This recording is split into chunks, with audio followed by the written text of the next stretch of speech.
Going live. Go, go, go. Going live. 3, 2, 1. You're live. Hello, everyone, and welcome to another day in the Milky Way. And believe it or not, I got my favorite co-host back on, Trina Phoenix, and our guest tonight, Ryan Serio. Thank you for coming, both of you. Tonight's going to be a fascinating night. We're going to talk about the subconscious, and tarot, and whatever's in between. Thank you. Isn't it going to be great? Yes, it'll be fun. Ryan, hi Ryan, hi Robert, hi everybody. Good to see you all. Yes, it's good to see everybody. Everybody's coming in the chat room. We haven't had Brenda, Milky's mom, in the chat for so long. I can't remember way back when, but thank you for coming. I love you, Brenda. Nina the Mystic come to join us, and shout out to her. She's got a merch sale going out. Go get her code and you can get some new shirt or something. Elderberry's in the house, and people will be coming up here soon. Teresa Dianton has spoken earlier, and she's probably listening right now. Right on. Well, Ryan, tell us what the scoop is all about. I'm on pins and needles here. Okay, great. Yeah, so I would like to talk a little bit about the journey through the subconscious, which is what I've been doing lately. And it all started with my study of the different vibrations with sounds and their correlations and how they lead into different tunnels.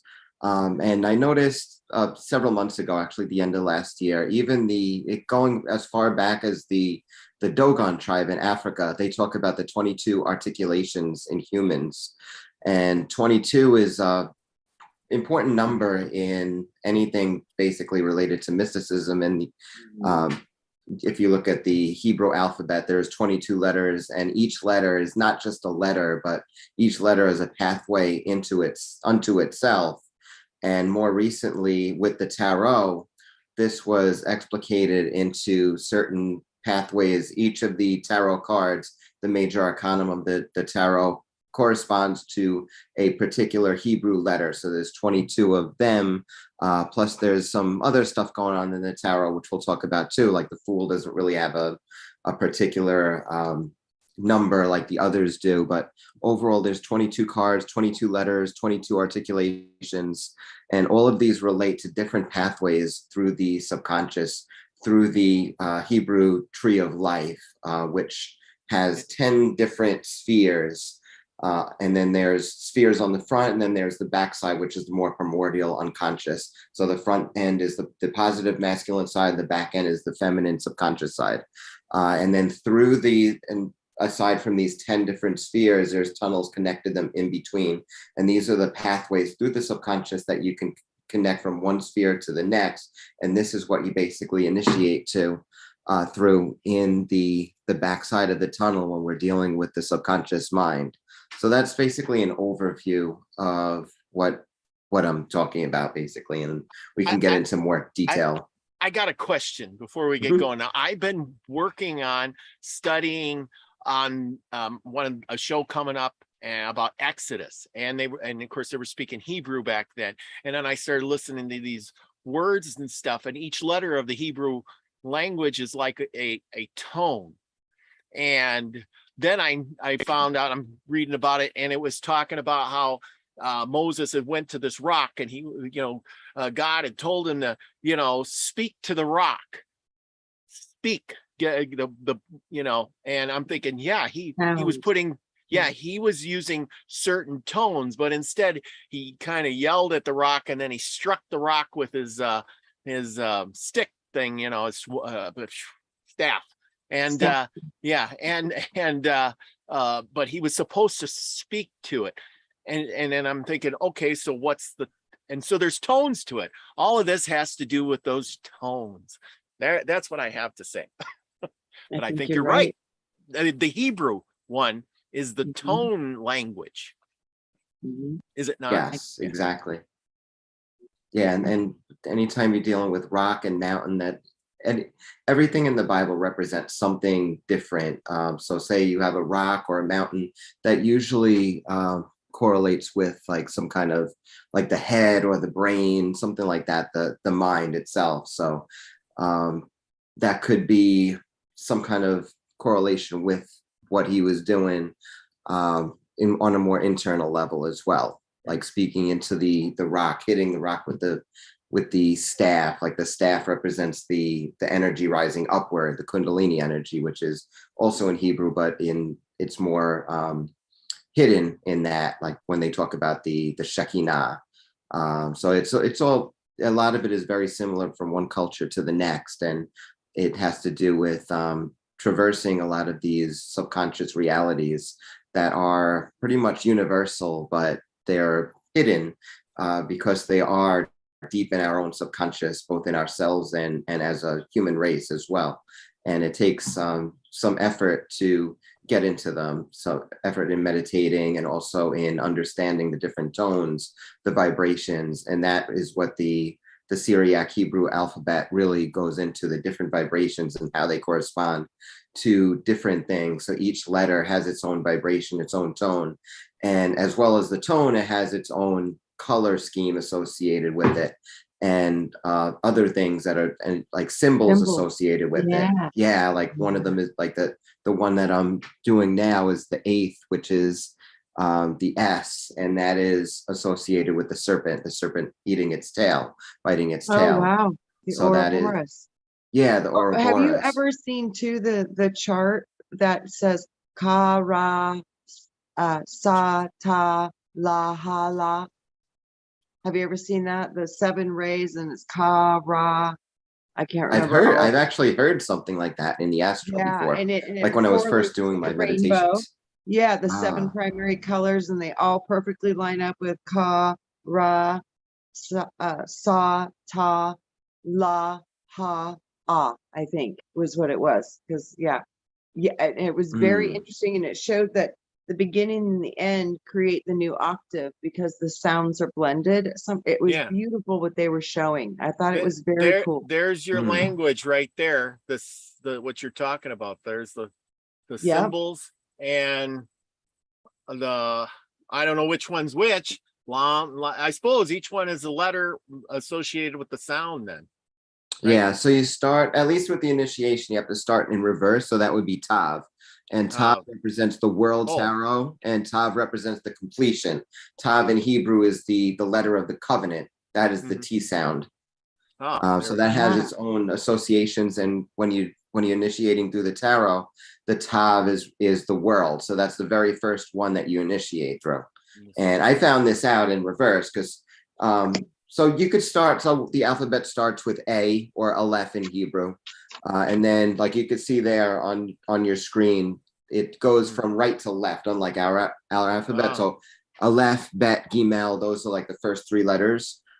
So if you're working with manifested world creation, then you go in order. But when you're doing the initiation into the subconscious, it's actually reverse. So you start with the Tav. So if you're meditating on the tarot or initiating into the tunnels, then you start with the T, which is the world, the end. So you're starting in the world because you're in the material 3D world.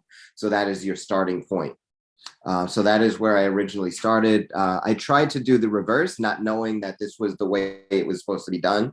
And my guides totally stopped me. They said, you can't, it's not good to do it this way because the A is where you end up. So it's kind of like a whole reversal. You miss the whole thing. So you can't really initiate from A to T in that particular order, because people who do that, they don't get anything from it, or they just go crazy because it's like just such a shock to the system to get everything all at once. So it's good to go in that order from back to front, because A is associated with like the abyss, basically. So you don't want to just dive right into the abyss without any formal training whatsoever into the subconscious. Wow. Yeah. So all those letters are like a mirrored image of what we think of.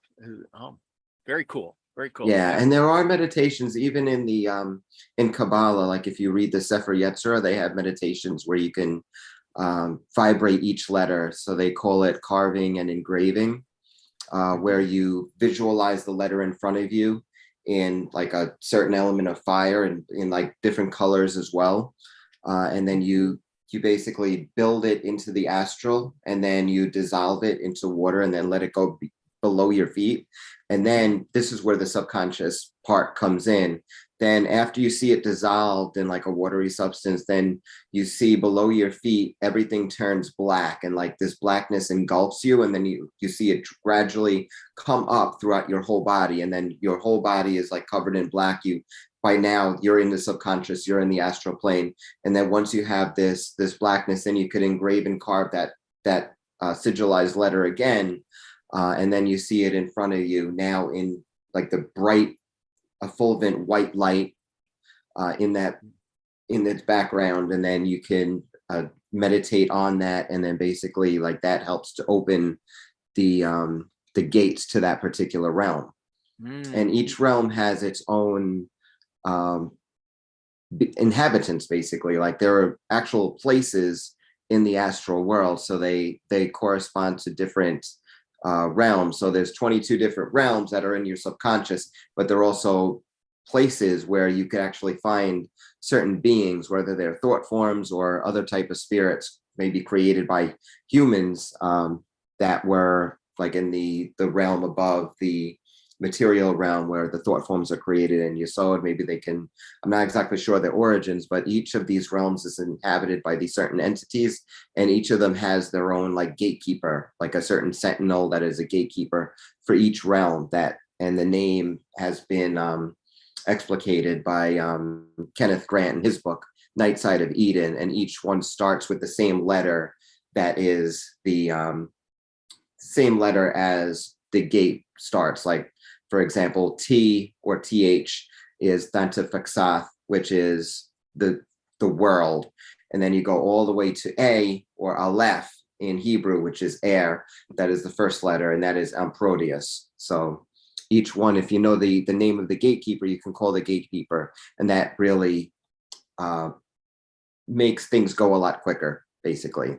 So you can find the gatekeeper right away and ask to initiate. Sometimes you're not ready and they'll say it, and then you have to do certain work. Like I consult my higher self when that happens. And then I just basically do the things to get ready to enter that gateway, like at least consciously and also mentally, to prepare myself so that I could pass that particular tunnel and then go on to the next one. Mm-hmm. Mm-hmm. Wow. Yeah. I'm trying to See, catch and it. I was doing the same thing Ryan was doing, and I was doing it in a totally different way. Mm-hmm. But How are you doing it? When I was with Brian years ago, we were discussing the duality of the chakras. And that's when we were trying to understand the divine feminine and what is darkness, what is negative energy, what is dark matter. We were looking at all these different things. We were looking at the holographic universe concepts. We were just looking at all these different ideas. And I had the complete like gnosis of the chakras being dual, and how, like you said, there was a backside and there was a positive and a negative force, just like all bipoles hold. Like all spheres are connected through the Torah. It's a positive negative pole charge. I was like, and I could see it, and I could see them going in different ways and movings, and they were portals, literally moving portals. And I was like, whoa. And then Brian, he was seeing something very similar too. And then that's when his heart chakra opened and he thought he was going to have a heart attack and die. And that was a huge thing for him when he connected to that potential and those ideas. So we kind of went through the same process that you were doing, but we did it through a different way, just by going into the different chakras and the colors and the energies of that and what most people hold it to represent, and seeing the polarity within that structure. And that would take your consciousness down the appropriate pathways of where you were focusing your consciousness upon. So it's so profound that there's so many different ways to get to the same ideas and concepts and gnosis within your own energy fields in your own body. And knowing that this is a gate system and you do have to get through these gates. You do. Yeah, it shows the interconnectedness on everything too, because it's like so many cultures have figured out the same thing, and then they just teach it in different ways. So it's like we were talking about before, how now everything is so interconnected. Like what one person does, like on the other side of the world, everybody else knows right away. But back then, back then when these systems were created, there wasn't that kind of interconnectedness. I mean, there were people that traveled from one place to another and taught others, but for the most part, things were a lot slower and people had to develop the same type of systems. You know what, Ryan? I don't think so. I just don't think that we had access to know that the people all received the information at the same time. I think it's always been this way. Yeah, and then it would basically just everything converged. Yeah, like because they we didn't have received no way to tell each other, hey, about this brilliant idea. You know, there's and they developed different systems, basically the same thing. Because like it seems like you went through more of an Eastern system but it's described in the exact same way, like with the front and the back. Like the front is more, at least in Kabbalah, the front is more masculine and it's the manifested side of the tree, and the back is the more primordial side of the tree. That's the dark side, the feminine side. Yeah, and you know, another way that I was being shown is the positive forward is emanating. It's the sun part of you, so it's the part of you that's expressing in the world, right? But the dark side to me is like, okay, you're operating as a son, as a child of creator, whatever. You're this conscious spark thing animating a body running around, but so the front side of you is the part that we see as the projected you. But the back side to me was the technology or the building codes of the intelligence of the operating systems of the physical body and the connection between spirit and body. So that's what I saw. It was like it's the instruction manual for all of it. That's what I see. Yeah, because that's basically the codes, the causal world. And the alchemical processes, digestion, all this intricate stuff that we don't know how it works, but there's this divine intelligent part of us that does. That's the dark part. It's got all the information, coding, building, instructions, operating manuals. That's where all of your body building information system is operating from. It's from that dark part. It's all there.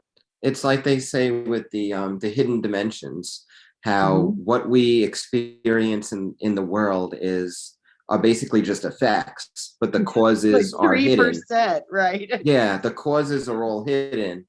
And they say that they have like a certain thing where you just see like a certain thing on the outside, then you don't really know what's causing it. There's a lot of things driving it from behind the scenes on like different dimensions that are causing what we see as effects. And a lot of people that don't get in touch with their roots don't know about about how they can change the causes through their own subconscious programming, and they're stuck with the effects and they don't know how to change it.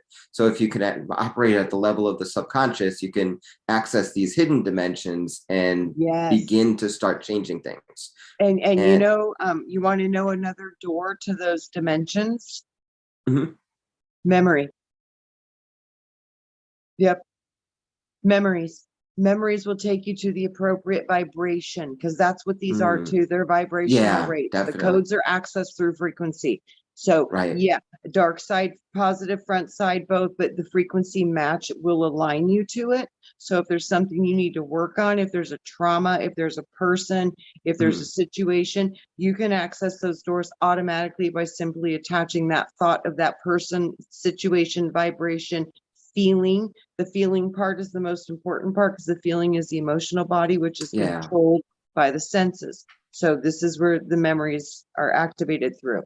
And So yeah, once you figure out that all these gates are really literally accessed by what you're feeling, what you're thinking, and what you're vibrating at. So yeah. Yeah, and it's interesting you say that about memories, because as I'm going through some of these tunnels, certain memories that I haven't thought about in a long, long time get triggered.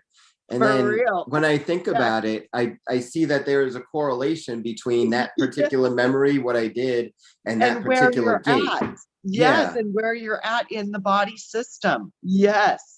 Yeah, like right now I'm starting into the 8th one, which is going from the moon to the sun in the center of the system. And like a lot of the things that are coming into my mind, like old memories, are things that I've done that combine like certain, like the solar and lunar energies. Like even in alchemically, like I was thinking about this certain alchemical potion I made where I combined both solar and lunar plants into one potion that was, the effects are really, really strong and have like some anti-aging effects. So it's like everything, and I hadn't thought about that in a long time, but all of a sudden it popped in as soon as I started working through the energies of this particular tunnel, which is a really potent one. This is the S one again, because it connects the solar energies with the lunar energies. And in Kabbalah, the solar energies are very important because that is your center, that is your heart center. Tifereth, which is the realm of the solar energies, is also the realm of the heart. So you're going from the realm of the moon, which is down lower, like that's the more the pleasure center, up the sacral center in Eastern thought. Yeah, so you go from lunar to solar. The instructions. Yeah. Yep. That's how we are. Yeah, you got this, Ryan. You're so spot on. And I love how you're integrating the tarot into this, though, because I never really thought about that. Like that's to me, that makes so much sense. When you said it, I was like, oh my gosh, duh, that like totally makes sense to me. But I never even really thought about that before. Yeah, it's the 22, so it's the same as the letters. So that's originally what they planned to do. I think originally it was based on like the gold. I'm not sure if it was like it's probably one of these societies similar to the Golden Dawn. Might have been before. I think it was before the Golden Dawn, but some of those similar societies that were based on Hebrew Kabbalah and mysticism. So they made their own tarot, which like the major arcanas were based on the Hebrew letters. So it is connected, but a lot of times we kind of disconnect it nowadays because we see tarot more as a divinatory tool, which it is.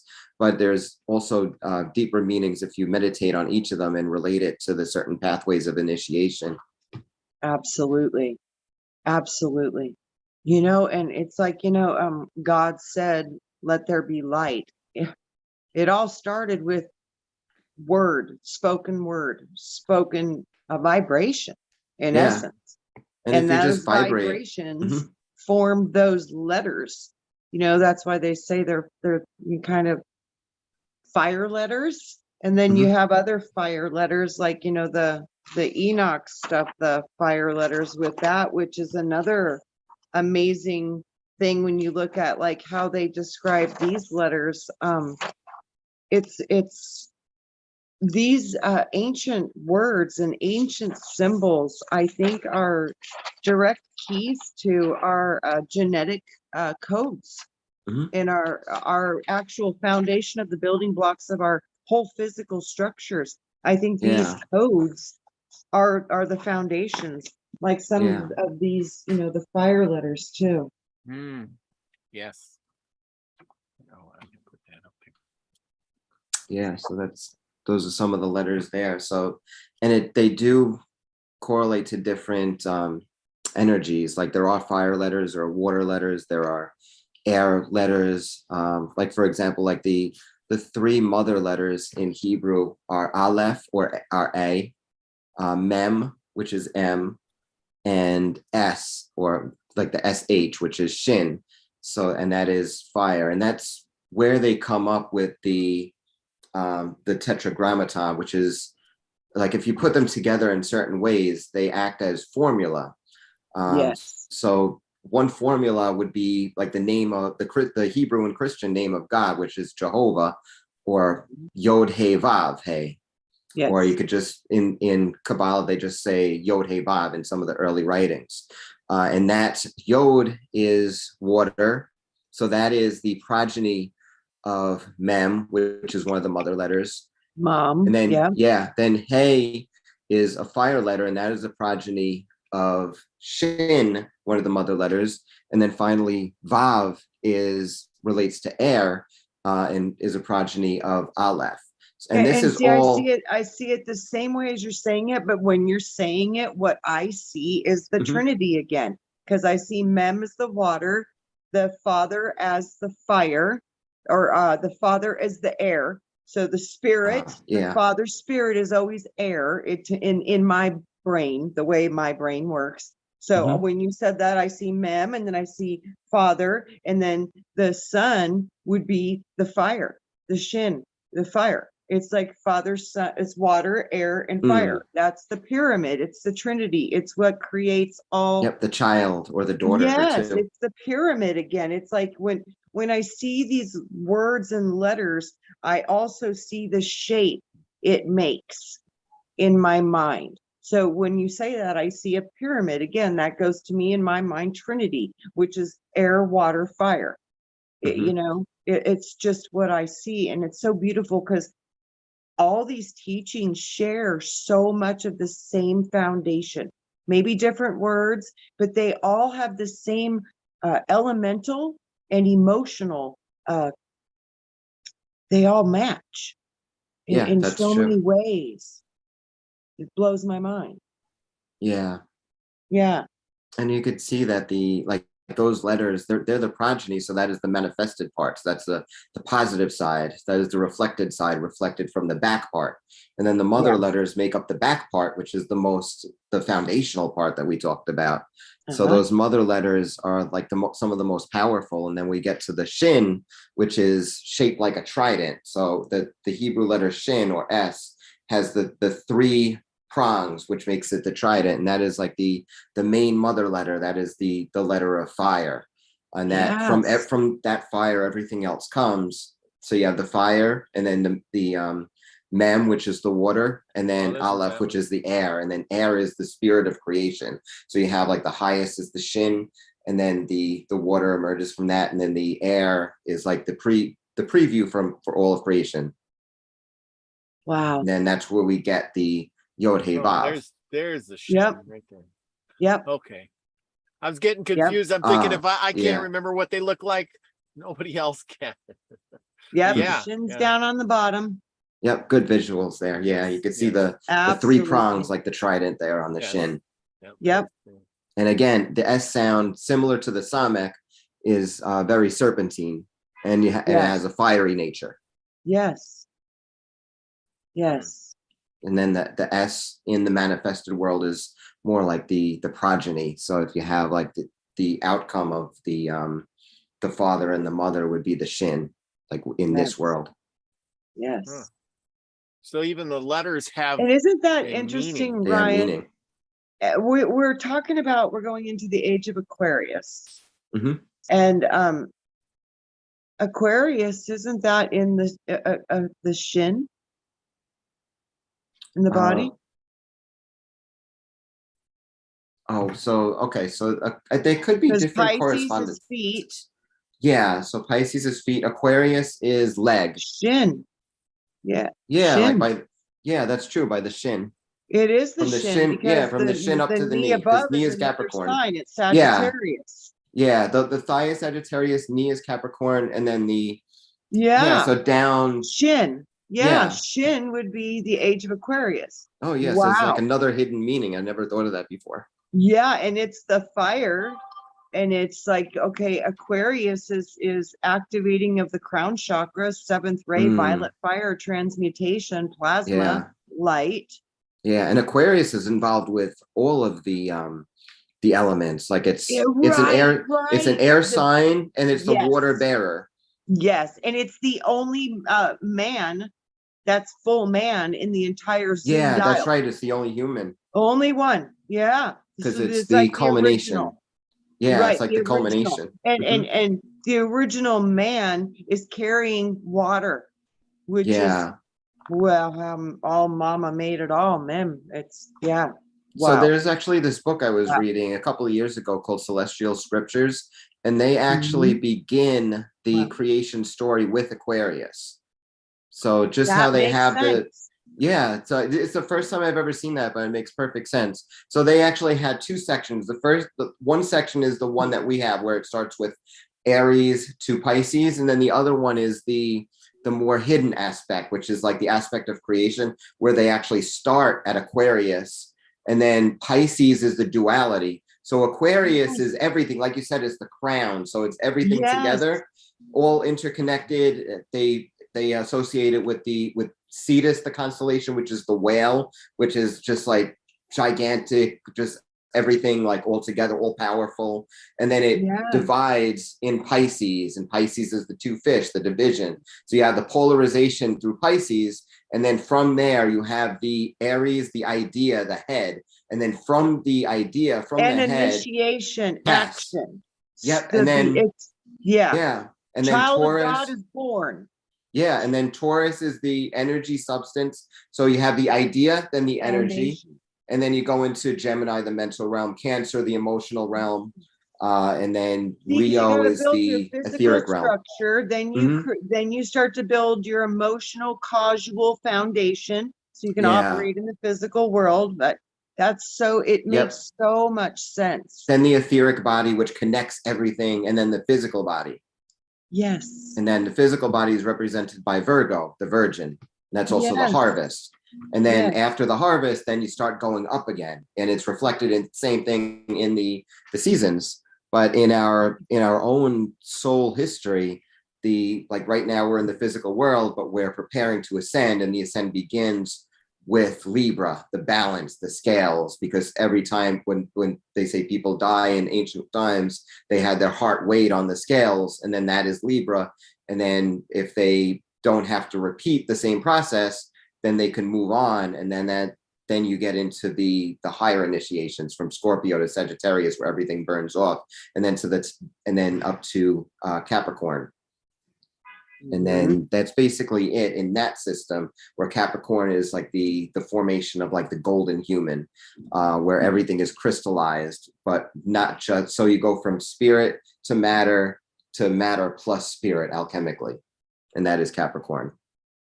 And then Aquarius is like the next creation, because everything happens in cycles. Creation. Yeah, because everything we is might be cyclical. into the whole next creation part of the zoo dial, because obviously we have just entered Aquarius, and we are having a new creation happening. So wow, this is so spot on when you look at this from a bigger perspective. Yeah, so everything gets renewed, but it's also evolved at the same time. So it's not like we're back at the beginning. Now now the cycle has turned, but there's cyclical time, and then there's linear time. So we've evolved on linear time, but we're back at cyclical time, so we can start a new stage at this higher level of understanding.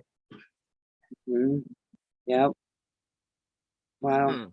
Yeah, there's really so much to it, and all of this is reflected in like the tarot and the letters. Like it's all outside and it's all inside too, because that's how the ancients really related to their own situation, by looking at the outside world, the celestial spheres, the seasons, and like the system was basically integrative, with everything having to do on the outside as with the inside, which is something that we lost for a while, but is starting to come back to people now that we're in the age of Aquarius. But like in the age of Pisces especially, it seemed to be everything was more materialistic, and in the beginning of the age of Pisces, everything was more dualistic, where people believed things that were more based on superstition, like with the fear of punishment and fear of hell and all that stuff. So we went from the age of duality, where things could get a little extremely dual, which was not good for evolution of the species, but it's something that we had to go through to see why it's wrong. And now we're back into the integration part, and bringing everything back together into ourselves, and relating with the outside world and with nature as well, and the cosmos as a whole, and understanding these principles at a higher level. You know what's so amazing about Pisces? It's the age of I believe. Just like you said, it's Yeah. the age of I believe. So this is where we learned about faith. This is where we Beliefs. learned Mhm. about believing in higher powers, even Mhm. though we didn't understand that the connections Yeah. to those come from within us. We were taught about them, at least. At Mhm. least there was some type of recognition that there was something greater than just you as this human, that, you Yep. know, there's bigger things out there. So it established our belief systems, which was another evolution of consciousness within humanity. But Aquarius doesn't believe. Aquarius says, I know. Mhm. So that's where we're going now. I know. So that means that you have to see it with your own eyes. True Your gnosis. Yeah. the- And yeah, your inner your eye too. process. Yeah, nobody can do your processes for you. And you know, you were talking about the power of the subconscious mind. As I've been shown, it operates 95% of your visual reality. It's happening from the subconscious field. So the subconscious is the most powerful part of you. And you don't have a lot of access to it, but you can have access to it with meditation, you know, breath work, trance work, hypnotherapy. There's a million ways you can do it. Hiking, you can do it driving. I mean, there's a million ways Mm. people can access these higher states of consciousness. But this is where you go if you really want to meet yourself. And this is where you go if you need to heal yourself. And everything in the universe is inside of your body in your DNA.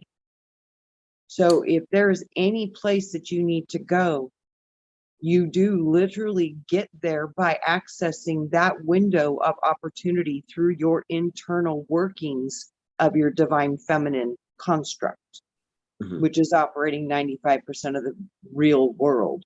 So within that, this is where we need to start to learn how to go and how to access, to heal and change and activate. You know, everybody keeps waiting for these activations and ascensions and this and that and saviors and this and that. And it's like, it doesn't work that way. It works the way that you have access to within your own body. You can't access a portal if you can't vibrate at the rate of that portal. So the only person that can get you there is you. So Yeah. like have you to can take only action. learn so much until you literally have to do like what you're doing, diving into your own consciousness and seeing where it's taking you.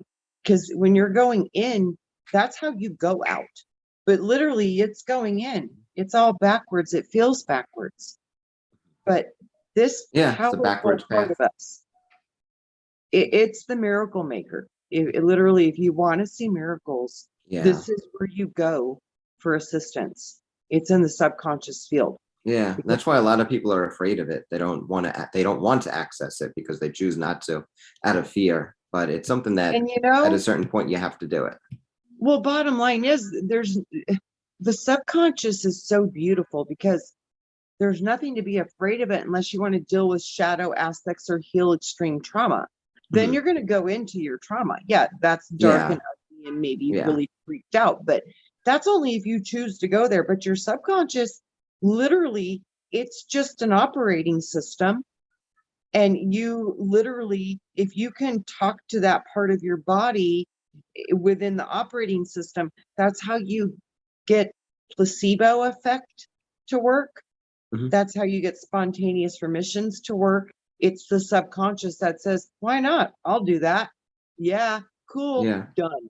It's Just has to be that programmed. powerful, Mhm. instantaneous, Yeah. unbelievable, wow moments in your life. But see, you have to activate that through your divine feminine subconscious strata because Yes. you are changing your construct somehow through a thought belief system. You're changing the neural pathways in the brain so you don't see it from the same way anymore. So now it's going down a different place, which Mhm. activates different chemicals in the body, which creates change. There's a million different ways I've seen this work, all the way down to going to lose their ability to walk in 6 months to doing yoga again Mm.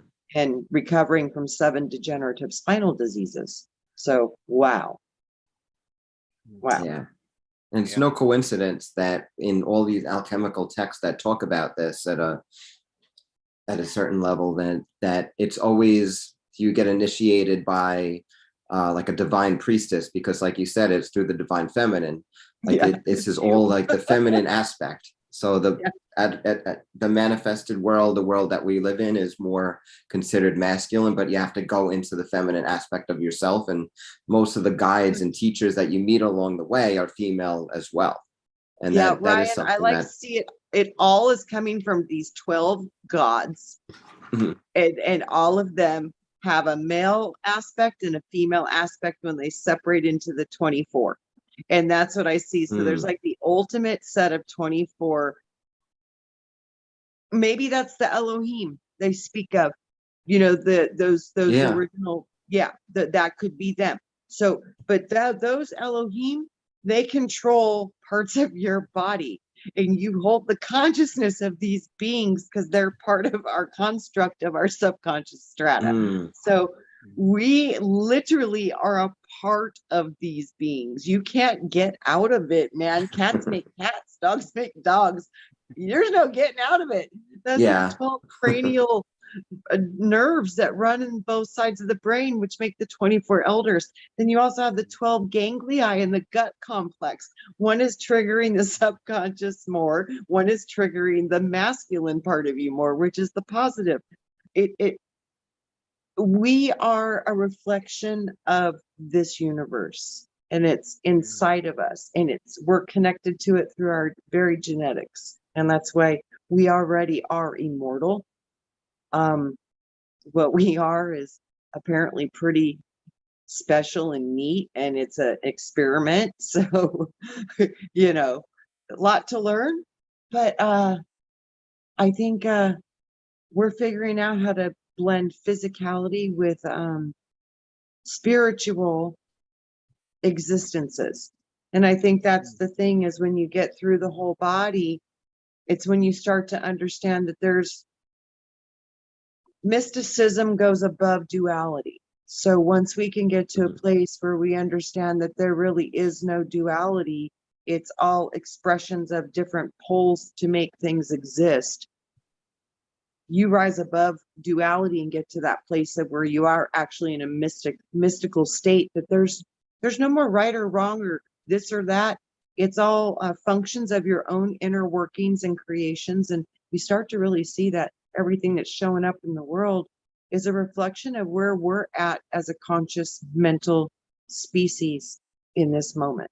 So everything now is a reflection of us. And that's kind of scary, but it's powerful too. Yeah, it makes a lot of sense. And everything is permissive. Everything is permitted. All is allowed here. Yeah. Absolutely. Basically what you will becomes the reality, because that's the playground that we're on right now. Like we're the ones in physics control. are still working here. Yeah. Yeah, exactly. But I have a feeling those are going to change too, Ryan. Oh, really? In what way? Like we don't even understand when we go to Aquarian. When it fully anchors in, which I don't know if that'll even be in our lifetime. This is going to take hundreds and hundreds of years from what I saw. But no, the physics will change on this planet. Physics. So I don't know what it looked like on the last time we had an Aquarian age on this planet, but or if it's ever even been. I don't know. Yeah, I think what is like 26,000 years ago. Yeah, it has to have happened because we're already a few billion years old, but we're not that old. So maybe 7 billion or something. As far as 26,000 year cycles, having 12 of them. Yeah, we've hit a couple before, but I don't know what that looked like. Maybe that's what they talk about, the golden age. I don't know. Could be. It could be. Yeah. Yeah. Well, each age Going has into its the crown. thing. Yeah. And it's no more I believe, it's I know. So that shows a massive awakening of consciousness. And in Aquarius, that's could be. Yeah, I mean, we're in the birth pangs now, but you could already see so many massive changes even over the past 10 years or so. It's just like we were talking about before, there's just so much new information coming in, and people are just changing very quickly because of it. Yes. Yes, Yeah. yes, they are. Well, they're losing that faith and believe stuff now and saying, I know, like Yes. they don't want to believe. I know. I mean, I've looked at it, and the church is like losing tons of people because I think they just give it up because, hey, they've been waiting for how long because they believe and have faith, and nothing's Robert, ever it's the happened. craziest shit. I mean, because literally they go take a handful of mushrooms and they have more connection to God there that they've had in their whole life. It's Yes. crazy. All these people are finding different tools through meditation, through some of them are doing ayahuasca. I mean, all kinds of stuff, but they're having a more connection to God of what they believe is Mhm. God. For them, the biggest experiences is of their life, by taking a natural plant medicine or literally praying and meditating in a rock in a vortex in Sedona, like doing a quantum healing session and doing hypnosis. These things have been so much more powerful than anything they've ever experienced. This is that thing where, once you pop that popcorn, there's kind of no going back. Well, And and the thing is in this day and age, that stuff is more acceptable. Try doing that like 100 years ago, you'd have been thrown out, and they'd have, and I just read about I did a show on Salem, and man, even if you hung a cross up that wasn't correct in their manner, you're going down, you're a witch, Yep. And I'm thinking, I mean, what was the tolerance level? None. But see, and that's it. We always make the greatest mistakes when we turn against each other over who's right and who's wrong. Now, most of us now understand most of these so-called witches back in those days were people working with plant medicines. Yeah. Well, that whole thing was more political and everything, but the properties. Yeah, you're right, Robert. It's deep. But it just tells you what a narrow road they had to walk on, because any little thing like you wear too much black, you're a witch. You couldn't explore anything. You acted a little funny the other day. That can lead to Holocaust. I mean, that little bit of a step leads to literally lots of people can lose their lives. Yes. When we say, this is, if we're going to be faced, I think, with this in the upcoming future potentially. So if we turn against each other, it's going to be pretty bad. Yeah. But we need to make sure that we don't. Yeah. Yeah. You got to remember. And this is what I've learned from doing the Indian thing. And if the Indians looked at each other and said, I'm an Indian and you're an Indian, we shouldn't be fighting us. That we should be fighting that guy. But instead, he says, I don't like those Indians. And I'll buddy up with this guy. He's going to give me stuff to get rid of those guys. And pretty soon they were fighting each other more than anything else. And it's like the beta fish. Remember the James Bond thing with the beta fish? Or you put the beta fish in and the other one sits by and waits till they fight. And then he comes in and knocks the last one out. And that's really how it was done. Yeah. And now here we are again. But and do you think, Robert, that this whole cycle that we were in, this whole Piscean age, was part of that division, turn people against each other? This is when governments were created, all these things were created. So this is a very dual expression of existence and reality, which is what Ryan was saying, which is the representation of Pisces. It's the original division, the first split. Yes, yes. Well, you can go back through history and see the different types of ages that they had where things like this were acceptable. I mean, the Egyptians were always doing magical things and getting their scripts so they could die and be put as a mummy so they could make it to the afterlife. And the Greeks had goddesses that you go and see, the seers, the seer ladies, the oracles. The oracles, that's the word I'm looking for. And those, all that stuff was acceptable. Then all of a sudden there was a time when something came together And none of that was. It was taboo. And then I think that was another age. And then here we are in this golden age of war or something, you know, because everything is wrong and the government's got to tell you. And now we're starting to say we're smarter than that, you know, we don't need to take your word for it. I think I know what's right. I think it's just time. It's like, if it doesn't make the earth feel better and if it doesn't make people happy, then we should just say no. Yes, exactly. We could do it better way. Yeah, So, who should tell me what's right, you know, and what's wrong? well, I think You we know, should actually put some ideas that. on the table and say, you know, Mhm. why don't we have some opportunities to decide how we fix the problems that we're facing? Because a Yeah. lot of us have some really good ideas. Yes, I think we do. We have brilliant No, people they out there. do. I mean, Yeah. I have brilliant people that come into the chat room. They have amazing ideas, Absolutely. and I have amazing guests who have amazing Yeah. ideas. Yes. Yeah. So I got a couple questions. Now, was the zodiac that we have now, is that the same as the Hebrew zodiac? Now, you've been talking about the Hebrew zodiac. Do you know anything about that, or is it different or the same? Well, the zodiac is pretty similar from what it was in ancient times. So when the Hebrew alphabet and system came about, they already had knowledge of the zodiac for like there was already the zodiac for thousands of years. Okay. So some of the constellations may have been different between different cultures, but for the most part, they express similar ideas. So like holistically, things were very similar between the different ones. They just might have had different representations for different constellations. Scorpio used to be the eagle, right? I do have one here. There we go. There's the Hebrew zodiac I pulled up. Is that? I don't know what all this means as much as you probably do, but that's what we got. Oh, okay. So yeah, so it looks like the same thing, just they had their own names for it, like Tammuz, Cancer, Sivan, Gemini. I think that also has to do with their months too. I think some of those names are there, like Nisan is a month for them. And then like what it's related to, like speech versus laughter. Yeah, so that's their own system. Sections in the middle: individual, universal, and primal.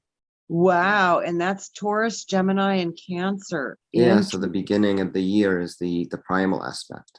That is really a cool chart. I like that, and that goes kind of with the flow with this one. Mm-hmm. With the hang on, that one. Hang on, I'll put you on. There you go. Say something, Trina. It's this one. It matches this one in my mind. I saw the correlations between the two. Oh yeah, and they have their own color scheme there too. Yeah, and then see, that's just a really cool chart. Very cool.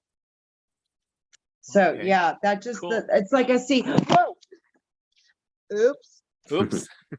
Gotta love live. I'm seeing all the correlations to all these different teachings, but they're all so much the same. Yes, they are. Now that breaks off another part of my question. Is we were talking about the tarot. Did that develop off of the zodiac, or is that where did that develop and how did that come about? Do you know anything on that? Was that a development of the Hebrews, or was it from parts of the zodiac and then they made it into the cards? Well, the because tarot, you're saying they're very similar. The tarot has nothing to do with the Hebrews or the Kabbalists per se, but it was based on what different initiates from certain mystical systems and orders learned from them. So they learned, like these orders learned stuff from the Kabbalah. Kabbalah was active in maybe like the 14th century, 15th century. And then these orders were active a little bit later on. And I think in like the 1700s, that's when that might've been, I'm not exactly sure, but I think in the 1700s was when the tarot first came about. And it was by these initiates that had their own orders. So the Hebrews never had their own orders. So they had, they did things a little differently. They didn't have people initiate, like a certain initiate through different levels. Like theirs was all based on like the rabbis, like going to rabbis for advice and just initiating through themselves. Like they had certain Merkaba literature where they were able to transcend the like stairways within, which is basically the same thing that we were talking about. So they talked about it as stairways. So from they had like 7 stairways basically that were like their 7 main steps of initiation, but they didn't have anyone to initiate them through it. So this is more of like a personal journey. So things changed by about like the 1700s and 1800s when there were already a lot of governments and there was a lot of like revolutionary acts in France and the United States, and it was just like a changing time. Like there was more of a hierarchical structure, and then that's when these orders came from that society, and then they developed the tarot based on ancient knowledge, and that knowledge came from Kabbalists and people who learned from Kabbalists. So it's loosely associated with the Kabbalah, but because it is 22, like each one was related to a certain letter in the Hebrew alphabet. So it's based on Kabbalah, even though it wasn't Jewish people who made this. Like it was based on their system and people who had very deep knowledge of it from going to these mystery schools. Wow. I thought like tarot cards have been like ancient, but not so much. Yeah, they're fairly new, but they're based on ancient ideas.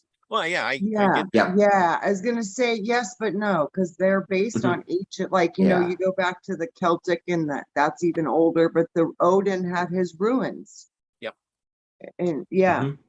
So yeah, they're all old concepts, but it seems like everybody had them. Everybody had them. They all just had them called different names and maybe did a little different thing, but these things have always seemed to be with us. You know what too has been striking my consciousness lately is you know how the vowels you know, the vowels, if we don't know the vowels correctly, we don't know how things are truly being pronounced. I wonder if a vowel change was the Tower of Babel moment that changed all the languages. Oh yeah, because there was only consonants in the early languages, whether it was the Proto-Aramaic, Syriac, which turned into the Hebrew alphabet. It was only consonants. Yeah, and then we had the great Tower of Babel, and we had vowels at that time. I wonder if that's how all the languages got confused. Was through vowels. And in addition to that, there was like the languages would just use for mundane activities. Like there was like people who don't know about the Kabbalah or study anything mystic, they think language is just for practical use for communicating, which is I mean that's obviously something that's important, but it's totally different from originally. The language had a twofold effect. It was one, communicating in this world, but also 2 would be to know oneself and know one's place in the universe. So that was completely forgotten. I speak, therefore I create. And in the beginning was the Word, and the Word was God. It's pretty important, pretty big deal. Yeah, it's telling you and that about was completely lost. Except with the only ones that preserved it were the Kabbalists, the Jewish Kabbalists, and then the orders that ended up taking what they learned from them, like the mystery schools, like the Golden Dawn and all them. They're the only ones that really kept it alive. But in ancient times, like I don't like if you go like so the Hebrews actually got their alphabet from the Syrians. There was a Syriac alphabet first, so this system was already in place. It's just that we lost all of the ancient knowledge. Luckily, they kept it alive over all these centuries, the Jewish people. But this is probably something that was well known. And even back into Egypt, Egypt had a very similar system too. They had a lot of different alphabets. They had the symbolic alphabets and they had speech alphabets. Plus they had a lot of other like ways that we're finding out now. Originally, they said, historians said that it had nothing to do with anything Hebrew, but now they're saying, well, wait a minute, there's actually a lot of things we know that was that went all the way back to Egyptian times, that is just starting to become unearthed now as we translate more and more things. Same thing with the Christian religion. Christian religion borrowed heavily from Egypt and also from some Sumer. All of the modern religions can, if you go back far enough with some of the translations, they take from a lot of the earlier cultures like Sumer and Egypt, and probably before that, the ones that we lost, like, for example, Atlantis, that we talk about a lot, which is where they say that the Egyptians got most of their information from. So these cultures went back tens of thousands of years, but because they're like over the time, like it's just lost over the centuries. You know, and that's an amazing thing too. I know that pretty much if you have the right codes in your genetics, there's many people here now that were they were part of those systems. They were part of those timelines, and they worked in those systems. They were the doctors. They were the people.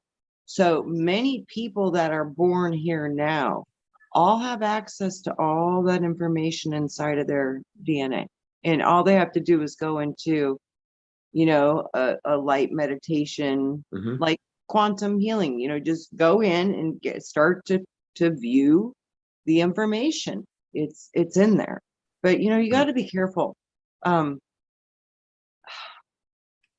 Access to the subconscious part of you is something that you don't want to abuse, because if you spend too much time in that, you can get out of balance with your positive side of your body, the physical part of you, the reality part of you. Things can get skewed.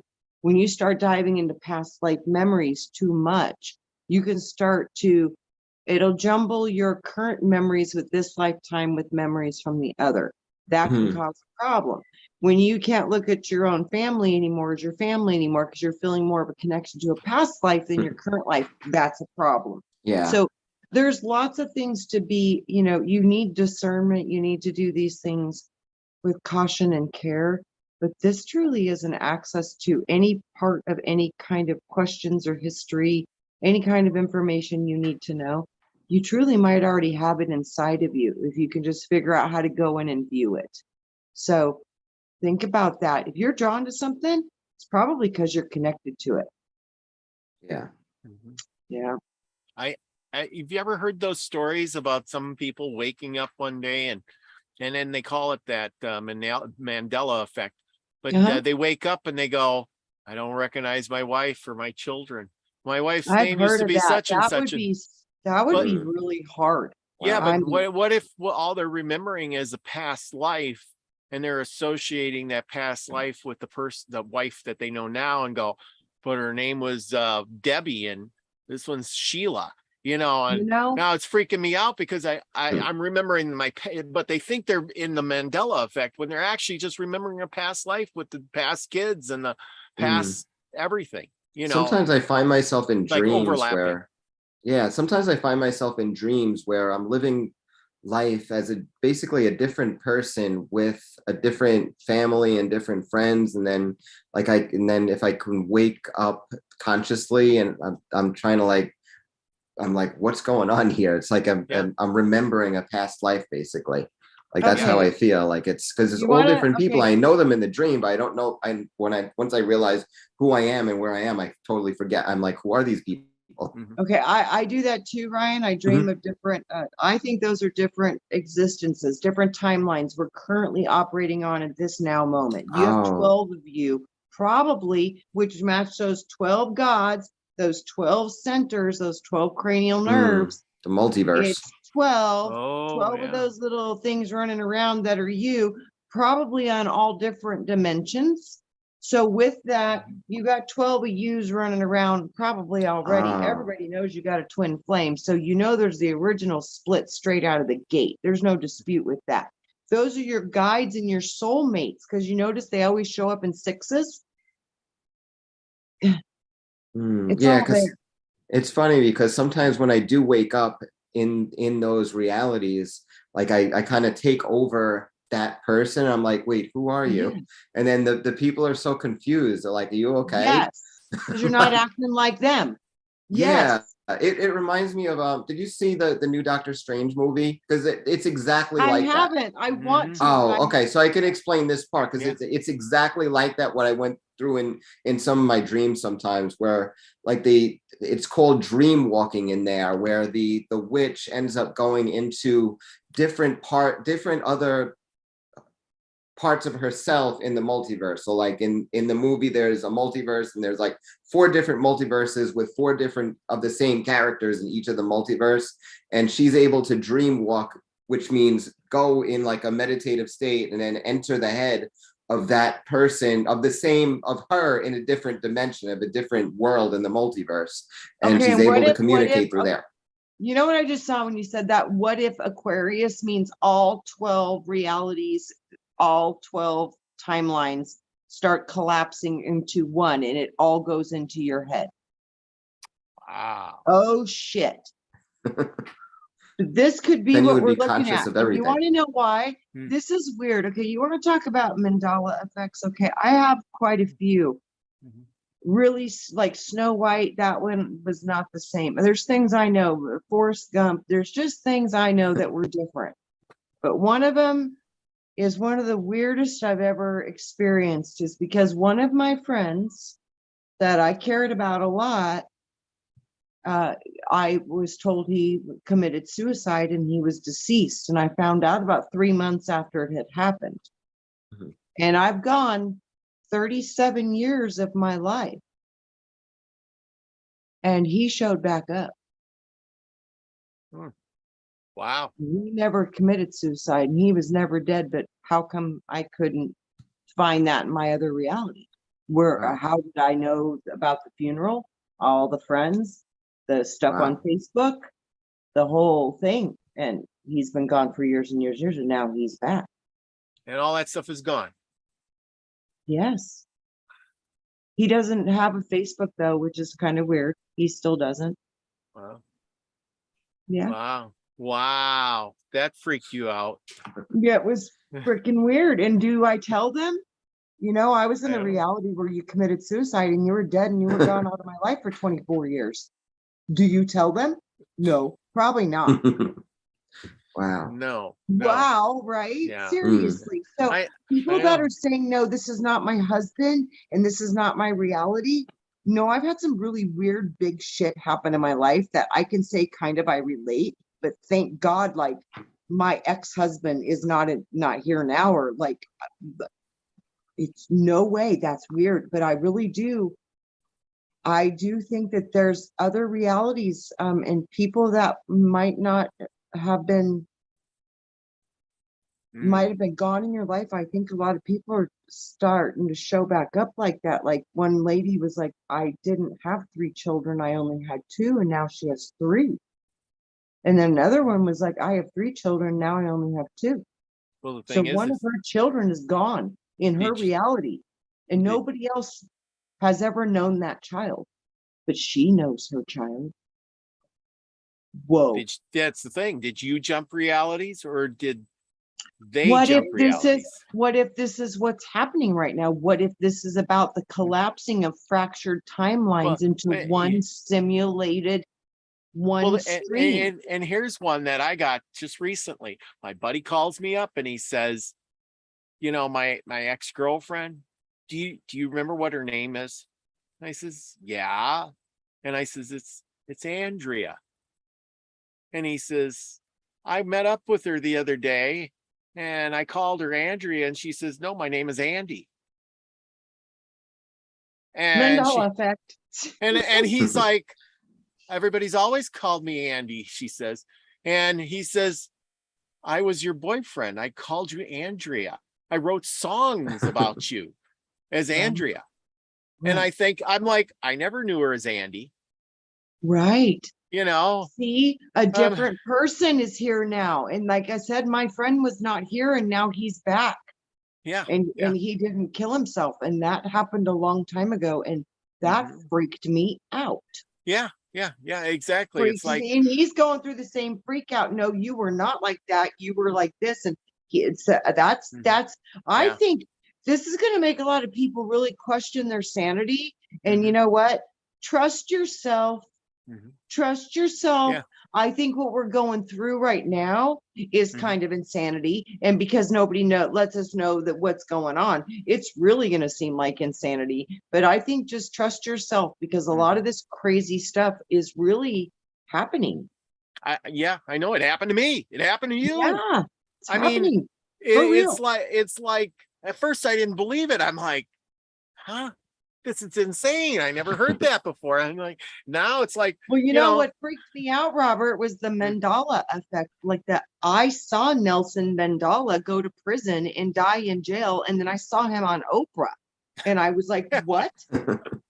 I saw him die, and he's on Oprah. I was so confused, and then I was like, maybe he didn't. I started to question myself, but then when the Mandela effect came out, and everybody else was like, no, we saw it too, I was like, oh snap. See, okay, I ain't gonna doubt myself no more. Don't doubt yourself. Nope. I think the bigger the event, the more people that get affected, that more that can remember. See, like that guy that you say that came back, that was a small event. So, it's a handful of people compared to the world, and Nelson Mandela was a no, I'm saying that was a big event. So that way you have a huge difference. But lots of people know about Snow White too. Mirror, mirror on the wall. It's now magic mirror. No, it was not magic mirror. Mirror on the wall. Mirror on the wall.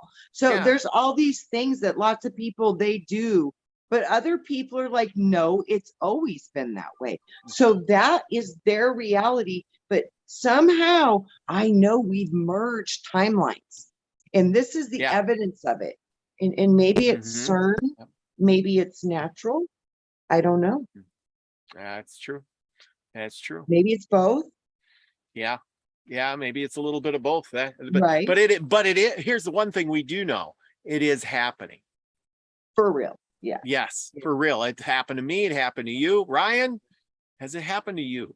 I feel like I'm the one that's disrupting other me's timelines, because I'm the one that's always waking up in myself in another body with different people, and like, who are you and what's going on here? Yeah, well, and that could be too. I mean, just because people pop in here doesn't mean you couldn't pop in over there.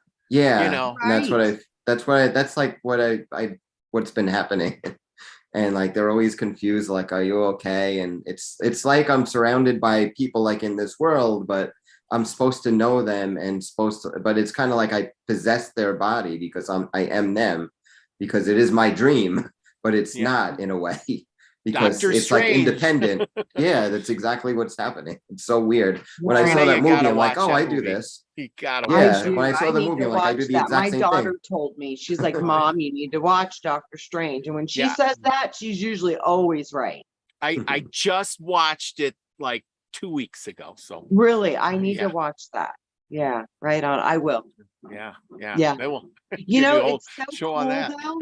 It's the coolest thing, because all this crap that's in my consciousness, when these movies come out and I see it on the movies, I don't know why, but that's like a celebration time for me, because it's confirmation. I love it. That's true. Yeah. I love it. Yeah. I'm like, wow. See, they saw that shit too. Wow. Cool. Well, see, that's the thing is, for people like you and you are, and me, we understand when this happens, but can you imagine what's going to happen to somebody when it happens and it overwhelms them? What's going to go in their mind being, I thought the world was always like this, and now it's something else, and everything is changing. And they're going to think they're going insane. Yeah. That's how they're going to believe. Like, because but haven't you had periods of your conscious evolution where you were questioning your own sanity too, Ryan? Oh yeah, when I first started out. Me too. I mean, me too. I've had some big bumps in the road. I'm like, okay, I'm done with all this stuff. This is getting too crazy now. I'm just not even going there. Yeah. So when I first started out, I was like that. I tried to say that everything was in my head. All these weird things that were happening to me were in my head. I'm like, this can't be real. And then they started, and then instead of not happening. They started happening more frequently and Right. like more intense. And I'm like, well, maybe I'm Yeah. having a seizure. Like, am I Right. having a seizure right now? And like I would get these visitations from spirits now that I know are my guides. But at the time, like I was being visited by these spirits and like in plain form, like I was awake when they would come and I would still sense them and hear them and see them. And I'm like, I have to be either hallucinating or having a seizure. There's no other way because this can't be real. But then they kept coming until I gave in and said, well, I can't deny this anymore. This is definitely real. And then it started getting better after that. And then I was able to work with them more consciously, like the more that I learned. But yeah, it was definitely like a huge test of sanity because I was trying to fit everything into my own materialistic worldview into a box, which is what people usually do in the beginning. They fit it into one of two boxes.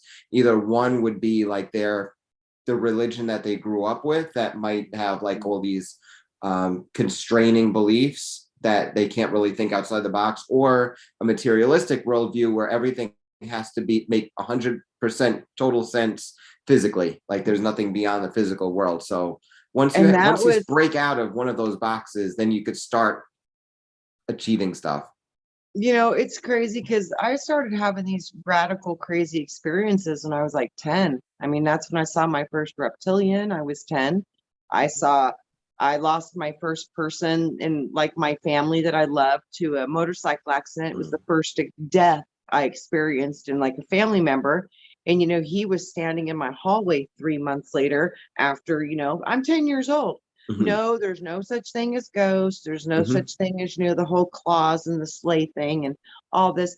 And then I'm seeing stuff that everybody's saying doesn't happen. There's no such thing as UFOs. And I see one, you know, I'm like, I think in childhood we all do, you know? I was the same way in childhood, but I guess it stuck after a while. And I started believing that they were just hallucinations or that this is just happens to little kids and it's not real, but you know what? I started to, when I was about 11 and 12, I started to succeed a little bit, but then I went to church camp and got possessed by the Holy Spirit. That screwed me up and put me right back on that whole, this crap's real. Then the second thing was my 8th grade junior high teacher was a Buddhist. And I wanted to learn about her religion because I thought it was kind of cool. I wanted to know. So I asked if I could go and learn about her religion. So she took me to her house and she put me into a trance state, and I astral traveled the first time. Oh wow, that's so cool. Did it I just didn't know I could do it whenever I wanted, but apparently, so I could do that. So then it's like, I couldn't get away from this. I would try to shut it down and something would come into my consciousness and it would hit me harder and harder and harder. It was like, no, you didn't sign up for that ride. You're going to be hit really bad with this shit. So just get ready for it and adjust. I was like, for real? Yeah. For me, the second awakening came when I was about 30. So it took a while because I mean, like you, I had all these experiences in childhood, but I kind of put that in the back of my mind and try to rationalize it with other things, like with more worldly explanations, but it just stopped holding because they just kept coming harder and harder and harder, more intensely until like I couldn't. 30s, Ryan, that's when I got hit with all the monetary system information, sovereignty, all that stuff. And that bursted my reality open again. And then I was also learning about the Gnostic information at that time, learning about the divine. Oh, yeah. And that was one of the first things that I started studying when I came to, like, it was that, and also like the Eastern systems, like with the like the Kundalini and the chakras. I was that was one of the first life and teachings of the Far East Masters. I was doing a lot of ascended master work with Godfrey Ray King, a lot of Saint Germain material, a lot of alchemy material. But my first connection really started with studying near-death experiences, because I kept seeing dead people.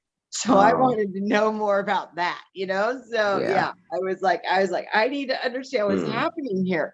So that was kind of what got me into the spiritual stuff. And the Celestion Prophecy, when I read that, I started to understand the power of how energy moves between us and how it affects us and how we can control these things and how we can affect our reality and how we can really connect to the intuition.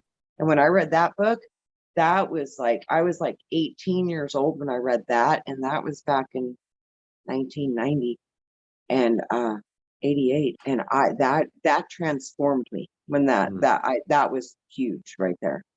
Yeah, I read Initiation into Hermetics by Franz Barden, and I was doing the meditations and the visualizations for 4 months. And then that's when things really started hitting the fan. That's when I started seeing, like when I was laying down to go to bed, like I would just, my mind would stay awake even though my body was asleep, and I was levitating off of my bed about 3 feet.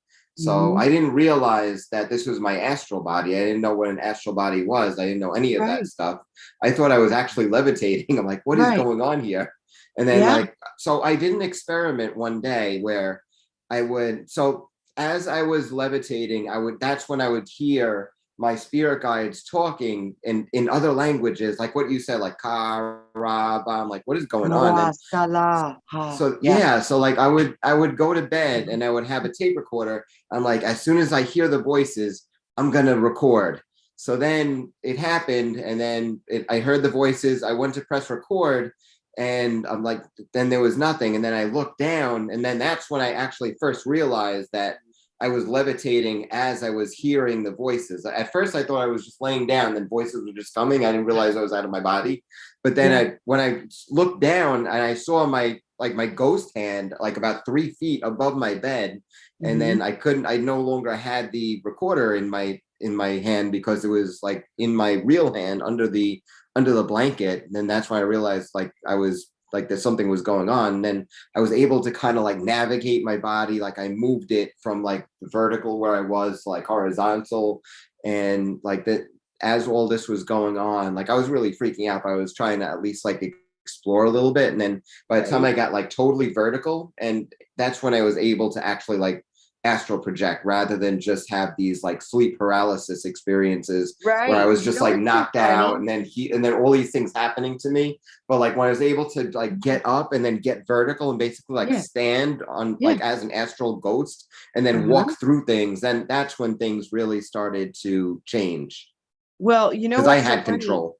The first time I was taught this was I was 12 or 13. Wow. Yeah, I just had to figure it out on my own. I was in 8th grade. However old you are in 8th grade, you're 13. You're in 8th grade. I'm in 8th grade, and these teachers telling me this, I can do all this stuff, and I was like, well, why not? I'll try, probably, whatever. Well, I think because I learned it when I was young, I don't ever see myself going out of my body. I literally think I'm going, and I just take off. I'm just going. And most of the time now, I've realized destination is thought. So I don't even travel anymore. If I have somewhere to go, I'm there. I'm instantly there. I don't even remember going, getting nothing. It's just bam, instantaneous, instant. So that's always kind of been how I do it organically. But when I was shown how to astral travel, that was the only time I actually got to see myself leave my body, travel to Maine, go in the house, go up and down the stairs, check out the whole house, walk all through it, go through the backyard, the whole thing. Yeah, I did that too. Back, and then go back to my body. But I just, when I'm close to my body or leaving my body, it's like I just close my eyes and focus on where I'm going, and boom, I'm either there or super close to there, right there. Yeah. So it has been more integrative for me more recently. Like in the beginning, like it was just like you said, where I felt myself leaving my body, then walking around my bedroom, going downstairs, walking outside, like actually looking at the reflection of the moon over the water that was in my backyard, like and feeling the briskness from being outside in the winter, and then like going back. Like it was really cool experience. But now I don't. Ryan, you know, the only other time I really tried to ever like astral travel to consciously do that was meeting you guys on the Purple Planet. Oh And we did yeah. it. And that was actually the Yeah. first time I met you, before I even Yeah. met you physically. Yeah, and Like we in did it too. yeah. And Yeah, it worked. I saw your aura as orange, which you said that was like the color you usually are like describe I yourself had a as. vision a few weeks ago of, go figure, an orange dragon. Oh, of course. Orange seems to be the color. Yeah. Yeah, get it a lot. Yeah. Not So the but only one, but yeah, I so I get what you haven't gotten to the point yet where I can just like think of something and I'm instantly there. But usually now what I do is when I astral travel, I just kind of like float up and then like source take me to this destination. And I kind of like zoom there, like fly either forward or even reverse. Yeah, Like it's because if you I'm think meeting that's one of what you have to do. If you just see yourself uh there, it might okay. work for you. Just Yeah, try it. it's kind of fun to fly though. I can't complain. Absolutely. Super fun to fly. But you know, a lot of times when I fly, I have a memory of falling with Pegasus, and that makes me sad. So Oh, okay. it triggers a memory. Yeah. Yeah. That's brutal. It still rips my guts when I have the contact of that emotion. It's still really hard. So I need to do some healing work on that, apparently. So, you guys been talking all about this stuff and the different ways you learn to astral travel and Yeah. all the crazy, things that happen to you along the way. But, but here's the one thing I want to, I'm noticing, you went to the lady and they talked about the Buddha thing and you talked about the Franz, whatever his name is. I got his book too. Yeah. And learning all of that stuff. But the thing is like you said, Ryan, earlier, these people go to that religion, we'll just say that religion, and they go there and they get in that box and they're taught not to do that. Was that religion created to hinder or stop that from happening? I wouldn't say created, but that aspect of it most likely was a remnant of the political time. Because I believe, at least with like Christianity, when it first started out, it was very pure for at least the first few centuries. And then once it became politicized and became the state religion of Rome, that's when they used it to subjugate people. And a lot of what has carried over to this day is left over from that period. So that's why there's a lot of the fear-based and like, don't do this, like, don't trust that, like everything is evil. Everything is like demonic and all stuff like that. I think a lot of that is left over from the time when it was politicized a little too much. And now, like, you don't really get that much of the original religion compared to like the later ones. Because I believe Christianity as a whole has a lot of good it can teach, but it's just that people are just caught up with the external exoteric aspects and don't get into the esoteric aspects because it's frowned upon, even though that the religion was based on the esoteric. And like Jesus himself, like if you look at the name Jesus in Hebrew, Yeshua, which is, so you have like the name of God, Yod He Vav He, but with SH in the middle. So SH, we talked about that in the beginning of the show, is the Shin, the fire. The reason it's in the center is because like Jesus, they said, was an initiate. So he was an initiate of the Essenes, which was a Jewish sect. So the SH stands for like the fire in the center of the head, or it could even be like the fire in the heart. You only can get the fire if you are balanced in your polarity between the masculine and feminine powers, and the subconscious says yes, and the fire activates. That is the true Christ, is when that is activated, the mother and the father in you say yes. And when they say yes, the Christ is activated instantly, has no choice. It produces the fire. So that is what he was teaching, and that's why they got rid of him. But this is the whole thing. We've been not allowed to know about the part of us that's the operating instruction manuals for our own, very own bodies. And that is the divine feminine subconscious part of you. Yeah. Yeah, and they ain't going to teach you that in that religion. But if you go to, like you said, these other ones, they're going to tell you about your chakras. They're going to tell you about your auras and what you can do. And this body is just a vessel, and you're more than that. Yeah. Yeah. It is a vessel, and you are more than that. But together, it's a magnificent bioorganic computer system that we really don't even understand how to fully operate. And basically, it's still sleeping, and it's only up to us to wake it up, because nobody can wake up your DNA but you. That is right. The sun can help, and it is going to help, and it will help. And I really do think the sun's going to help a lot, because but yeah, you got to do it in you. You need to do it in you. Yeah, and that's like another holdover from the age of Pisces, the duality between spirit and body. They were seeing like body as something negative when it's really not. It's part of the system. It's part of our spirit. It's like the culmination of our spiritual body, because it's like the way that we can act. So like we could use the spirit coming through the mind to know what to do, and then we act through our body.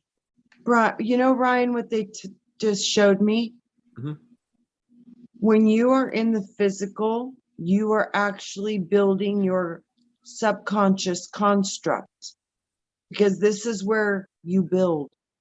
This is where you learn to actually ride a bike and navigate balance, gravity. You literally learn the operating systems through the sensories. Yeah, the senses are really important. So this is why you come here, is because you're upgrading your internal IT, internal technology system by taking on a sensory physical experience, because you don't know anything until you do it. Nothing is real until we feel it. So to be a builder, you have to actually build it, to gather the codes within the DNA to bring that forward. So I think we come here to actually test, build, and develop the subconscious strata that takes us into the next levels and becomes the new foundational layering of our new template of our body. And we use it too. And we use it in the astral too. Like when we're astral projecting, we still have our senses active. All the senses are still active. You can still see, hear, taste, smell in the astral plane. You still have a body, even though it's a very fine body. It's not like a dense physical body, but you still have a body. So there's still something there, which is, I find very interesting. And another old teaching by the some of the ancients was like I talked about how you descend into physical matter, and that's represented by Virgo. And then look at the next one with the balance, Libra. Another constellation associated with that is the Corona Borealis, and the Corona Borealis represents the senses. So that represents the senses of humans, and that's after the physical world. That's when you're already ascending. So you take the senses with you to the astral plane, because this is the experience. The experience here is setting us up for the next realm where we can use the same ones, and we still have our senses. Astral plane, Akashic records, astral body, emotional body. Emotions are attached to the memories.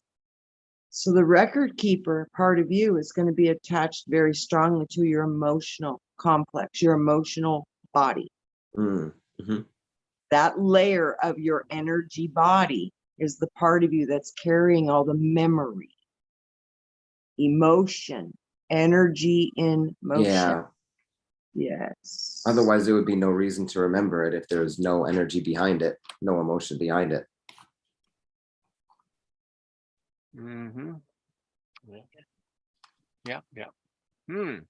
It's profound. It's pretty deep. Yeah, the subconscious, like I said, this is my favorite place to play, because I've seen the most profound healing happen there. So it's kind of like, the old saying by Einstein, you can't solve a problem with the same mind that created it. We're doing the same thing over and over again, expecting a different result. Outcome is the definition of insanity. It's literally that. The subconscious mind, it's a totally different part of you. And it's very, very different, very different, very different. And it's the part of the mind that solves problems while you're sleeping and things like that. I watched this or read about the study they did where they had people, you know, they would play like a video game and then they would sleep for a bit and then they would play again and they would solve the puzzle of the game faster and better every time they went to sleep and played it again.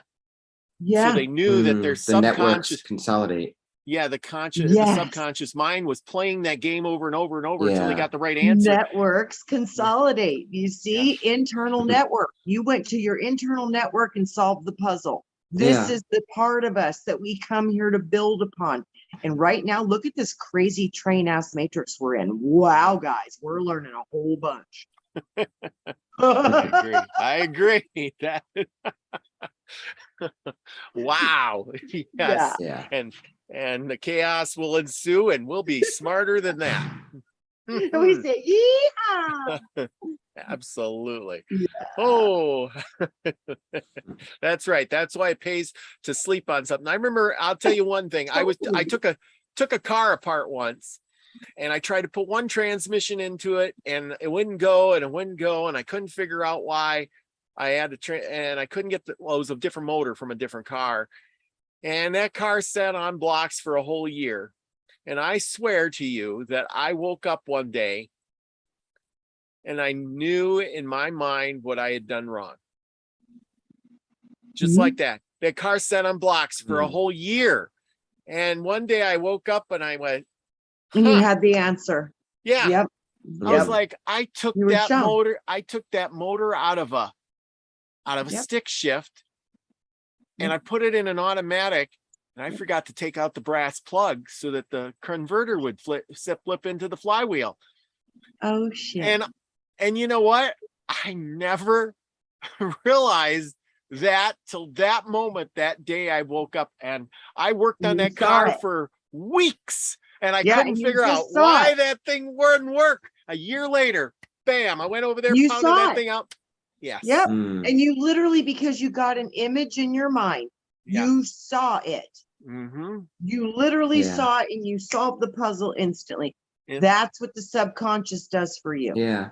And you can it instantly shows you what you need to see. And from that information, you can solve your problems. Yeah. And you can even like if knowing this, you could even like if you have a problem that's been bothering you, you can say before you go to bed, like you can have the intent that when you wake up, you understand you more comprehensively the problem and to be able to solve it.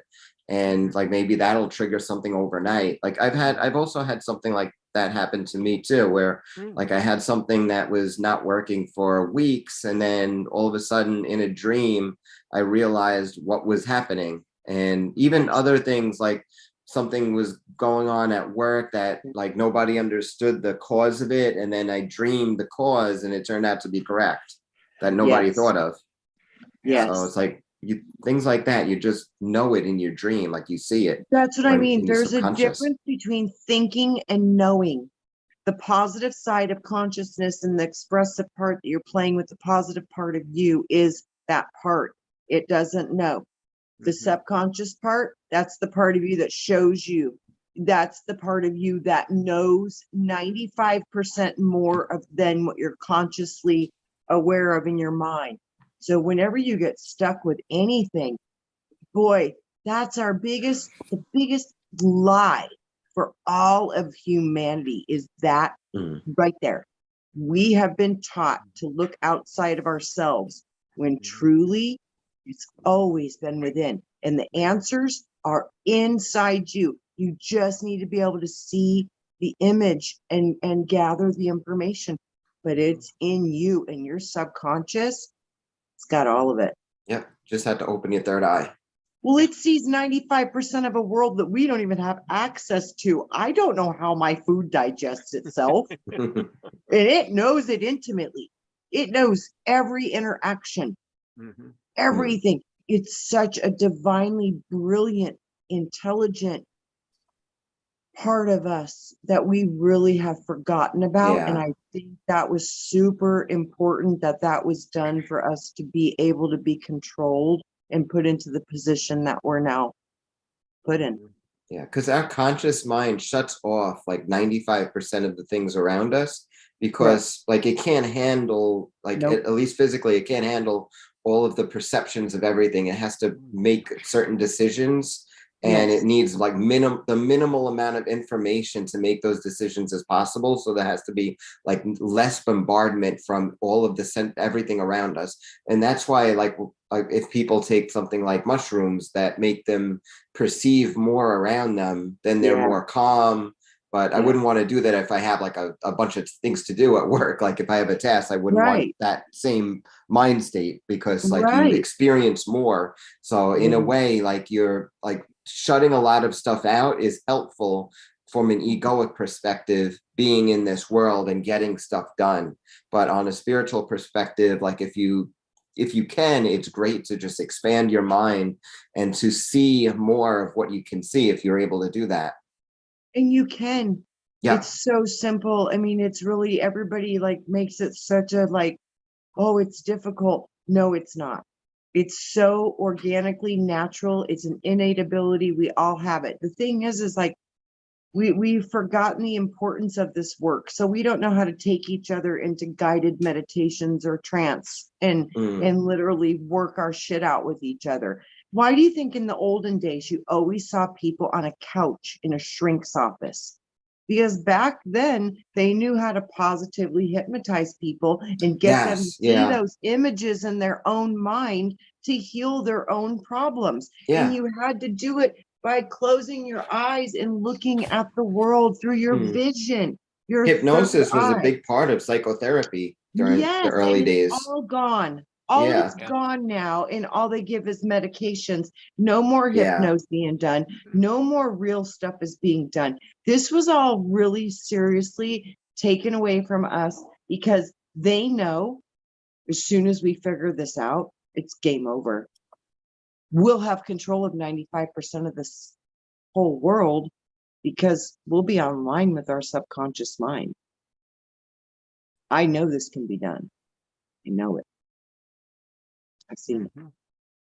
Oh yeah. It can change reality. It can change physical matter. Yeah. Well, yeah, exactly. But it has to be, you have to realize it, not just say that was a dream and go about your life and deal with You the know, physical. it's weird, Robert. It's like when I've seen people activate this power inside of them, when they're talking to the subconscious part of them, it's almost like it's directly connected to parts of their body that they're not even aware of. So like the one time I saw the biggest healing, it was in her neck, and her neck said no. And it literally had its own consciousness and its own ideas. And until I could let it know that I understood the power that it had to create what was wrong in the body, but it also had the power to put it back if it decided it didn't like what she wanted to do, which was heal her body. But that part of her body, which was connected to the subconscious part of her, wanted to hold on to the familiar pattern that it had been holding on to, but it did not have the comprehension that this was going to end the life way faster for the human individual that it was creating the disease in. So, but when I explain that to the subconscious, this program is now going to create this outcome. And this means you won't have a house pretty soon to live in. And when it had that realization, it did the change. This is a part of you that is a part of you, but it's a kind of a separate part of you. So it's very interesting when you actually start to work in the subconscious part of you. It is very powerful and very as a matter of fact. And it's very much about function and creation, but it is strongly attached to the emotional body through the power of memory. So it's multi-faceted. And affirmation too. That's another thing that we haven't discussed yet. And everything, you have to talk to it always in a positive manner, because and if you say something like in a negative manner, it just No, assume I fight something with it, positive. Ryan. I've fought with it. Oh, I don't literally mean like negative as far as like negative emotions, but I mean like negative words, like not versus like Yes, something you it saying doesn't like hear not. You're yeah, right. exactly. You're That's what I right. mean by negative. You're super right with that. That's super important. I'm glad you Mhm. brought that up because that's very true. The subconscious mind does not hear not, can't, won't, Mhm. didn't, don't, never. It doesn't understand negatives. It Yeah. only sees the foundational code or image of Mhm. what that means. So when you say whatever, it only sees what that is. It doesn't do the negative part of it. It doesn't see no. So when you say don't drive drunk, it sees drive drunk. Drive drunk. Yeah. Mhm. Yeah, it doesn't see the no. So the subconscious does not identify with Yeah. can't do. So the Or affirmations are always have to be in a positive, not tone, but positive words, positive Yeah. grammar. especially too, if you want to make a change in your body, you cannot address it in a negative. Yeah. If you say, I want to change this, or I want this, you're already stating you're in lack, you're already in a negative, it's negative. When you Yeah. talk to the subconscious, you always need to be in a direct, like you said, affirmative mode. Mhm. I now receive my healing. Mhm. I now Yeah, as choose if it's this. already done. It's done, and there's Yeah. no involved in it. It's done, Yeah, and no wish, no do it want. as It's done. already there. Yes. Mhm. And the subconscious, it totally hears that, and then it'll let you know if it's in agreement or if it's saying no. It'll tell you right straight up what it wants to do with you. Yeah. And that's awesome too. So, Mhm. because that sometimes that's the whole unanswered prayers too. Your subconscious part of you knows better than your conscious part of you. Yeah. Mhm. So honor that wisdom because it Yeah. does. There was a song like that. Yeah. Remember the song? Garth Brooks song, Unanswered Prayers, wasn't it? Yes. Garth Brooks? Yes. Yeah. Yeah. Yeah. It's Yeah. kind of the same thing. He ended up with a good life. And although he Yeah. thought he would be over there better, but he ended up with Yes. a, But his soul and his spirit knew more and knew better yes. and kept him Yeah. where he was supposed to. But if he would have decided to stay there, that's Mhm. where he would have gotten, and he Yeah. wouldn't have got the other outcome. So Yeah, a lot of it is up to us. We do choose. that is true. We do Wow. choose. Wow. We learned so much tonight. This has been Fun. really great. Holy cow. We've hit an hour. Hey, don't be growling. The dog's growling. Yeah. I don't know what he's growling at, but that's all right. You know what? Somebody We're coming gonna here. have to do a show again about this because I think we just touched the tip of the iceberg on all of this. There's a lot. Yeah. Yes. Oh my gosh, it's overwhelming. I'm gonna have to watch my own show over again. Yeah, I usually do anyway, but this Right. this is Yay. like a cascading amount of energy. But here's the thing, and this is to everybody out there. All this information you get here tonight, this is all great, but it doesn't do you any good if you don't go out and do some of the work. Go out and try to astral travel. Now, Ryan's been on before and he's given you hints. If you don't remember, go back and watch the episode. Remember, go out and do these things. Use your subconscious brain. Practice on something.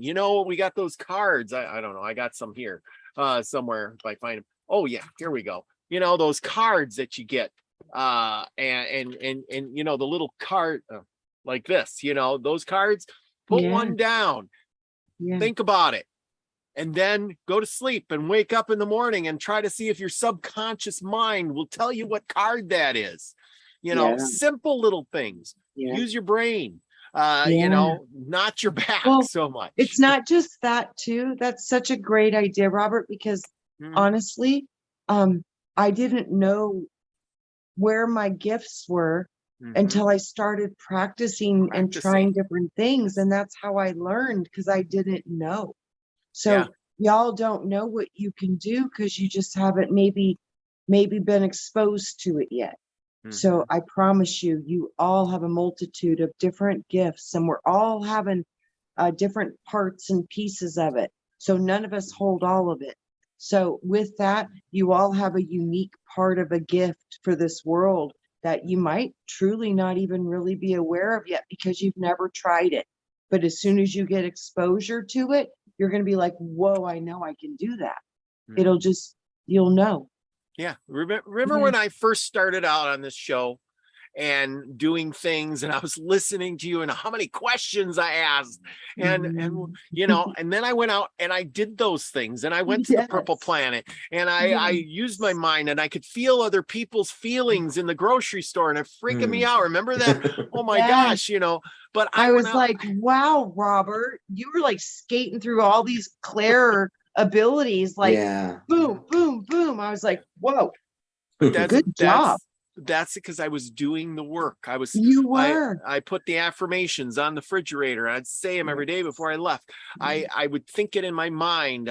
I would do those things. I would eat differently. I would, you know, and it helped me. I did the work and I had those experiences, and you can't take those experiences away, you know. That's what I mean, Robert. Now you know. Everybody could tell you all they wanted to, but until you experienced it, it was all, maybe that's right, but now you know it's real. You know. And you can't unknow what you know, because you don't think. That's right. That's exactly it. You know, and that's the whole thing. So that's my suggestion to everybody. Go out and do a little bit of something. Try to have experience. Work on it. It takes a little bit of practice. It takes a little bit of effort. But without any of that, you're just going to be sitting there watching us talk about this. That's it. Yeah. So that's it. Anyway, well, thank you both for coming on tonight. It's been really great. Ryan, you bring so much to the table every single time, and it all fits together. It's like I have to watch all the show. I'm here on the shows, you know, but it's the frequency. We did that show on frequency, and now we did the one on dreams and the tarot and all of that, but it all fits together. Because just like these words in these letters, I'm going to go out and start studying these Hebrew things, because I've been doing this thing. I've been studying some of that. And when you put that together, it's like, yeah, there's something to this. There is something to this. And it's more than what we see by just looking at those letters or hearing the, there's more, even more to it. Why do you think your guides are talking in those languages? It's because why do letters show up in our DNA? Yeah, exactly. Can we just sit there and make those tones, those sounds in the right order to change ourselves? Yeah, because it's all vibration. Yeah. And every combination of the vibrations is a specific formula. Yeah. See, so doing the work, it gets your mind going, and then you got to go out and practice it. And find out what works for you, because what works for you is just going to feel like a remembering. More than work. It'll feel like more like a remembering. And then oh my gosh, I'm remembering one of my gifts. And then you can always earn and learn more.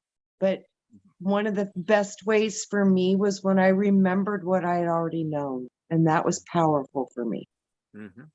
Yeah. Wow. Yeah, it is. Ryan, any last words for tonight? I mean, I think you summed it up great. Like, just to keep practicing, because like I said before, I spent about 4 months doing the work from initiation into hermetics before I was able to really communicate with spirits, even though that wasn't my intention. I just wanted peace in my life, and this took me to a whole other level. So if you put in the work, then you never know like where it's going to take you. It's going to be like beyond your expectations, really. Because like I just expected like a little piece in my life. Like they say, meditation helps you focus better. So that's what I was aiming for. And then my spirit guides come. Next thing you know, I'm levitating out of my bed and doing all sorts of astral projection. Like that was like more than I bargained for. So yeah, like Robert just said, do the work and just have high hopes, and like things will, and your expectations will be exceeded. Absolutely. Now I want to give a big shout out to everybody who was in chat for the longest time watching us. We've had a great crowd who stuck it out for the whole night, pretty much. Long time. Yes. Nina, thank you for coming. Go over there, check out Delaney Pearl Jones tomorrow night and Sunday Live. That way, thank you for coming. Mary Wins, as always, a favorite. And Pamela Jean says, do not fear, do not get angry, and do not go back. Yes. Ultraviolet Flame was in the house tonight. Hi, Thank you for Lauren. coming. And Love Crystal Shaman, Gaza Cav, all the way from Australia. Happy belated birthday, Gaza. Yeah, it was his birthday. Happy Yes. birthday. Well, And much fun. earlier there was Milky's mom was in the house. And let's see, do Elderberry. Can't forget about Elderberry. But anyway, I think that's Love you all. And Paul from So much love. Newcastle. There we go. I think he's still out there. So thank you, everybody. Thank you for coming. Remember, go out and be the frequency you want to receive. I love you all. Peace, everybody. And there we go. Another show in the bag. Nice. And what a great show